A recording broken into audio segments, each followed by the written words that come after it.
बंधु माने आजिर एही कार्यक्रम को आपण मानक स्वागत। आजिर एही कार्यक्रमटी कुंभ राशि व्यक्ति विशेष मानक पई बहुत गुरुत्वपूर्ण अटे।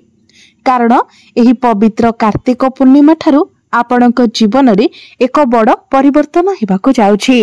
कारण ग्रह नक्षत्र मानक चलन रे एक बड़ परिवर्तन हेबाको जाउछि। सबुठारु बड़ कथा हेउछि देवगुरु बृहस्पति निजर राशि परिवर्तन करि सारिछन्ति। दीर्घ 12 वर्ष परे गुरु आपणक कुंडलीर षष्ठ भावरे उच्चस्थ होइछन्ति एवं शनिदेव मध्य बक्रीरु मार्गी हेबा पई जाउछन्ति। एहा व्यतीत ग्रह मानकर राजा सूर्यदेव आपणकर अष्टम भावरु बाहरी आपणकर नवम भावरे प्रवेश करिवे। आपणकर भाग्य भावको प्रवेश करिवे। आपणकर नवम भावरे बुधादित्य राजयोगर निर्माण हेबाकु जाउछि, जहा आपणकर भाग्य को प्रबल बनाइबाकु जाउछि। ग्रह मानकर एभली राशि परिवर्तन फलरे आपणक जीवन रे किछि बड़ हेबाकु जाउछि। आपणक जीवन रे जेउ सब समस्या लागि रहितिला से सब खूब शीघ्र दूर हेबाकु जाउछि। पुनर्बार आपणक जीवन को खुशी फेरिबाकु जाउछि। तेबे आसंतु जानिबा एही पवित्र कार्तिक पूर्णिमा परठारु आपणक जीवन रे कोन सबु बड़ परिवर्तन हेबाकु जाउछि। तेबे बंधु माने भिडियोटी रे आगको बढ़िबा पूर्वरु जदि आपणकर मध्य कुंभ राशि होइताय तो भिडियोटी को लाइक करी चैनल टी को सब्सक्राइब करी दियंतु एवं कमेंट बॉक्स रे भक्ति एवं श्रद्धार सहित जय श्री जगन्नाथ जय मां लक्ष्मी निश्चय लिखंतु। तो बंधु माने आसंतु आरंभ करिबा आजिर एही कार्यक्रम को, जहां आपणकर जन्म राशि तथा चंद्र राशि उपरे आधारित अटे। बंधु माने एही कार्तिक पूर्णिमा ठारू आपणक जीवन रे 5टी बड़ घटना घटिबाकु जाउछि। कारण गुरु आपणकर षष्ठ भावरे प्रवेश करि सारिछन्ति एवं षष्ठ भावरे गुरु उच्चस्थ मध्य अछन्ति। षष्ठ भावटी होइथाय रोग ऋण एवं शत्रुर भाव, समस्त प्रकारर कंपिटिशन भाव। षष्ठ भावटी चाकिरीर भाव मध्य होइथाय, कोर्ट कचेरी माली मकदमार भाव होइथाय। तेणु प्रथम बड़ घटनाटी हेउछि पूर्वरु जदि आपणक उपरे अत्यधिक ऋण करजर भार रहिथिला, जहाको आपण सुझी पारु नथिले, आपण ऋण करजर माया जाल रे फसी रहिथिले, ऋण करजको नै आपण बहुत अधिक समस्या देई गति करुथिले, तेबे गुरुंकर आपणकर षष्ठ भावरे गोचर आपणको ऋण करजरु मुक्ति देबाकु जाउछि। जदि आपण चाकरी को नै कि बहुत समस्या रे अछंती, बहुत चिंताग्रस्त अछंती, जदि चाकरी रे आपणको प्रमोशन मिली पारु नाही, ऊपर ऑफिसरंकर सपोर्ट आपणको मिली पारु नाही, तो वर्तमान आपण लक्ष्य करिवे जे आपणकर चाकरी क्षेत्र रे निश्चित भाबरे एक सकारात्मक परिवर्तन हेबो। जदि आपणको पाखरे चाकरी नथिला तो आपणको खूब शीघ्र चाकरी प्राप्ति हेबाको जाउछि। तेबे आपण निज तरफरु चेष्टा जारी रखंतु। चाकरी क्षेत्र रे आपणको प्रमोशन मध्य मिली पारे। चाकरी क्षेत्र रे आपणको प्रशंसित करे जिवो। आपणकर सीनियर आपणकर बॉस को ठारू आपणको सपोर्ट मिलिबो। आपण आपणकर चाकरी क्षेत्र रे बहुत अधिक उन्नति एवं प्रगति करबाको जाउछन्ते। जदि बारंबार आपणक मन को कोनोसी प्रकारर भय आसुथिला, आपण बारंबार कोनोसी अज्ञात भय मध्य रे रहुथिले कि आपणकर चाकरी क्षेत्र रे कोनोसी समस्या आसीबो नाही, तो वर्तमान एही सब भयरु आपणको मुक्ति मिलि जिवो। पूर्वरु आपणकर जो स्वास्थ्यगत समस्या लागि रहुथिला, वर्तमान आपण सेथिरे सुधार देखिबाको पाइबे। आपणकर स्वास्थ्य रे आपण उन्नति देखिबाको पाइबे। आपण निजको स्वास्थ्यवान अनुभव करिवे। एही कार्तिक पूर्णिमा परे जदि कोनोसी कंपटीशन रे आपण पार्टिसिपेट करंती तो देवगुरु बृहस्पतिंकर कृपारु समस्त कंपटीशन ने आपण उत्तीर्ण हेबे। गुरुंकर षष्ठ भावरे गोचर करिबाको शत्रुहंता जोग बोली माना जायथाय। तेणु समस्त शत्रु मानक ठारू मध्य आपणको मुक्ति मिलि जिवो। जदि आपणकर गुप्त शत्रु थिले तो सेमानकर विनाश हेबो। तेबे बंधु माने आपण ध्यान रखंतु, जेतु आपणकर प्रथम भावरे राहु गोचर करूछंती, तेणु आपण ओभर थिंकिंग करंतु नाही। कोनोसी गोटिए कथा को नेकी आपण अधिक चिंता करंतु नाही, नचित आपणकर मुंड बिंधा एवं माइग्रेन भली समस्या देखाथिबो। विद्यार्थी मानक कथा जदि कहिबा तो एही कार्तिक पूर्णिमा ठारू विद्यार्थी मानक पाई मध्य समय बहुत भल रहुछि। कारण पंचम भावटी होइथाय शिक्षार भाव। आपणकर पंचम भावर अधिपति हेउछंती बुध। बुध आपणक कुंडलीर दशम भावरे केंद्र रे गोचर करूछंती। बुधଙ୍କ सहित मंगल मध्य अछंती तो आपण आपणकर शिक्षा क्षेत्र में बहुत एनर्जेटिक रहिबे। पाठ पढ़ा को लेकिन आपण बहुत किछि चिंता करिवे। बुधंकर दृष्टि आपणकर चतुर्थ भाव उपरे रहुछि तेणु पाठ पढ़ारे मध्य आपण एंजॉय करिवे। बेले बेले पाठ पढ़ारे मन लागि न थाए, पाठ पढ़िबा को बहुत बोरिंग लागि थाए, किंतु एही कार्तिक पूर्णिमा ठारू आपण लक्ष्य करिवे जे पाठ पढ़ारे आपणकर आग्रह बढ़िबो, आपण एंजॉय र सहित निजर पाठ पढ़िबे।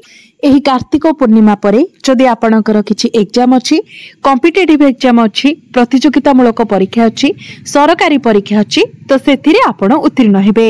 एही कार्तिक पूर्णिमा परे जदि आपण किछि फॉर्म फिलअप करूछंती, कोनोसी एडमिशन नेउछंती ताहा मध्ये आपणक पई शुभप्रद रहिबो। पाठ पढ़ारे आपणकर एकाग्रता बढ़िबो, आपणकर कम्युनिकेशन स्किल बहुत भल रहिबो, आपणकर स्मरण शक्ति रे मध्य आपण वृद्धि देखिबा को पाइबे, अर्थात आपणकर पाठ खूब शीघ्र मन रहिबो। आपणकर प्रेम जीवन मध्य एही कार्तिक पूर्णिमा ठारू बहुत भल रहिबो। पूर्वरु जदि आपणक मध्यरे कोनोसी मनांतर मतांतर थिला, कोनोसी प्रकारर मिसअंडरस्टैंडिंग मिसकम्युनिकेशन होइतिला तो से सब किछि सॉल्व होइजिबो। आपणक मध्यरे भल पाइबा बढ़िबो, बुझामणा भल रहिबो। जदि आपणकर पार्टनर आपणको किछि सजेशन दउछंती, किछि एडवाइस दउछंती तो निश्चित भाबरे आपण ताहाको ग्रहण करंतु, कारण ताहा आपणक पई लाभप्रद साबित हेबो।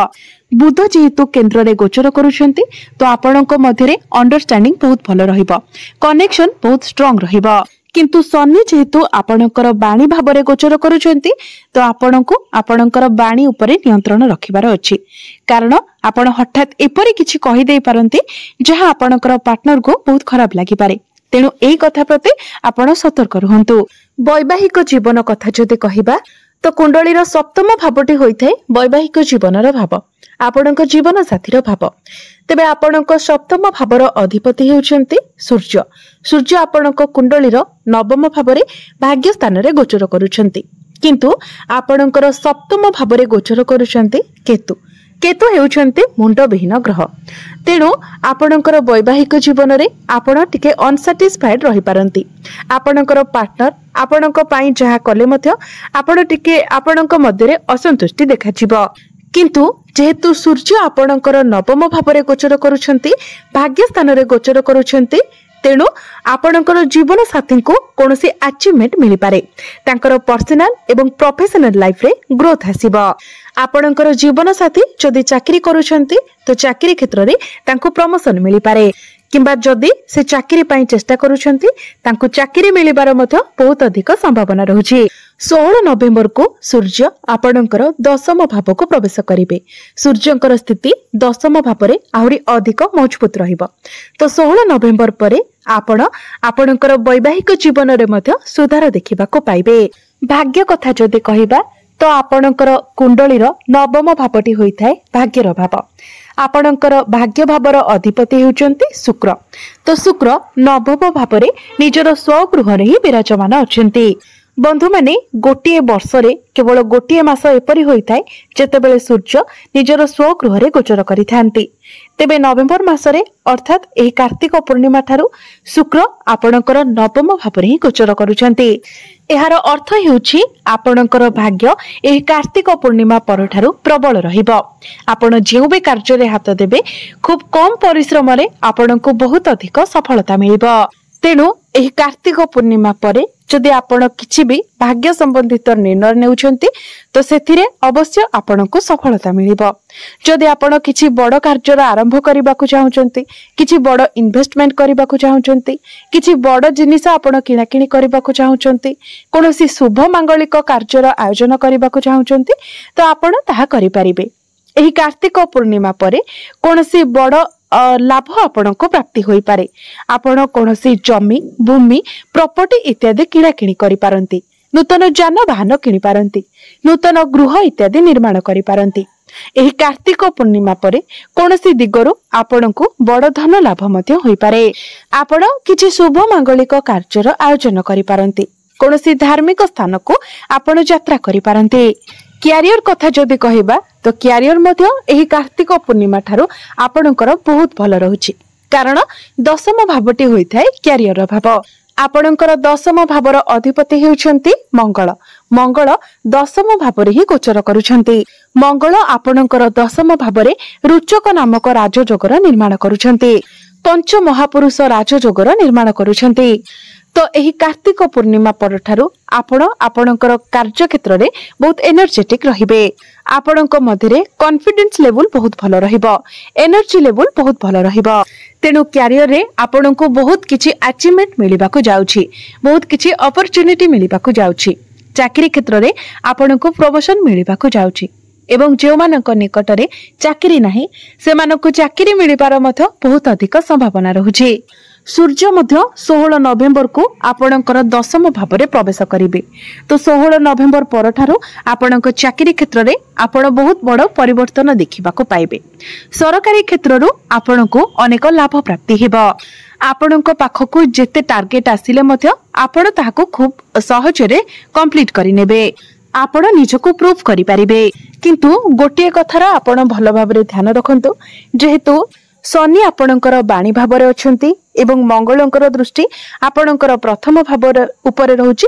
तेणु आपण ओवर कॉन्फिडेंस होंतु नाही, कारण प्रत्येक क्षेत्र रे ओवर हेबाटा ही खराब होई थाए। तेणु ओवर कॉन्फिडेंस हेबा द्वारा आपण किछि भूल करि देई पारंती। तेणु एहाको आपण दृष्टि रे रखि काम करंतु। आपणक मध्यरे जेपरि अहंकार न हासे सेति प्रति आपण सब बेले ध्यान रखंतु। जेहेतु आपणकर दशम भावरे बुध एवं मंगल गोचर करुछंती, तो जो माने टेक्निकल लाइन अछंती, कम्युनिकेशन लाइन अछंती, जो माने मार्केटिंग रो काम करुछंती, जदि आपण इंजीनियर अछंती, सर्जन अछंती, जदि आपण आईटी सेक्टर रे अछंती, तो ए सब क्षेत्र रे आपणको बहुत अधिक सफलता मिलिबाको जाउछि। जो माने डिफेंस लाइन रे अछंती, जदि कंस्ट्रक्शन रो काम करुछंती, प्रॉपर्टी डीलिंग रो काम करुछंती, ए सब क्षेत्र रे आपणको बहुत अधिक सफलता मिलिबाको जाउछि। बिजनेस मध्य एही कार्तिक पूर्णिमा ठारू आपणको पई प्रॉफिटेबल रहिबो। आपण आपणकर बिजनेस रे प्रॉफिट देखिबाको पाइबे, ग्रोथ देखिबाको पाइबे। तो कहिबाको गले एही कार्तिक पूर्णिमा ठारू आपणको अनेक क्षेत्र रे सफलता मिलिबाको जाउछि। आपणकर स्वास्थ्य क्षेत्र रे हेउ, शिक्षा क्षेत्र रे हेउ, आपणकर प्रेम जीवन रे हेउ, आपणकर व्यापार वाणिज्य रे हेउ, भाग्य को नेकी हेउ, अनेक क्षेत्र रे आपणको सफलता मिलिबाको जाउछि। किंतु जहा किछिटा अशुभत्व रहुछि सेगुडी को खंडन करिबा पई आपण प्रत्येक दिन शनिंकर बीज मंत्र 108 थर जप करंतु। प्रत्येक दिन आपण हनुमान चालीसार पाठ करंतु। प्रत्येक दिन सकाळु आपण ओम नमः शिवाय मंत्र 108 थर जप करंतु। एवं प्रत्येक दिन आपण उदित सूर्य को तंबा पात्र रे जलार्घ्य अर्पण करंतु। निश्चित भाबरे आपणको अधिक मात्रा रे शुभ फल प्राप्ति हेबा। तो बंधु माने आपणकर जीवन मंगलमय हेउ, एहा ही ईश्वरक निकट रे